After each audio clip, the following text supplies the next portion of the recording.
daawadayaasheena meel kastoo aad joogtaan kuna soo dhawaada muuqaal cusub.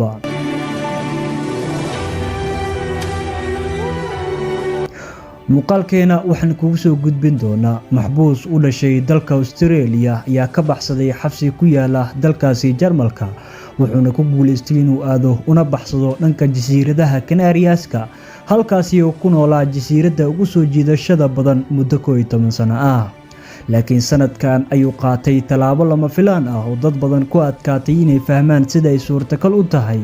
wakaaladda Associated Press ayaa sheegtay in ninkan maxbuuska 64 jirka oo dib ugu soo laabtay dalkiisa isagoo si toos u abaaray saldhigga booliska ku yaalo bosteejo tareenka looga raaco Islamabad. wakaaladda ayaa waxa intaasi ku dartay in ninkan lixdamaadka ku jira uu booliska gaarsiiyay in maxbuus baxsad ah uu soo gaaray eelaboorka Munich ee gudaha dalkaasi Jarmalka. booliska ayaa sheegay in ninkan uu sheegay muddo 11 sano ah oo ku sugnaa jasiirado caan ah oo fasaxyada lagu qaato jasiiradaasi oo la isku yiraahdo Islas Canarias.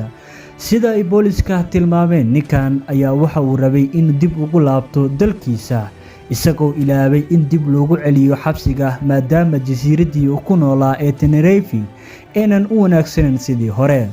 ninkan ayaa booliska u taxaabay xabsi oo ah mid uusan ku haminaynin inuu ka baxsado.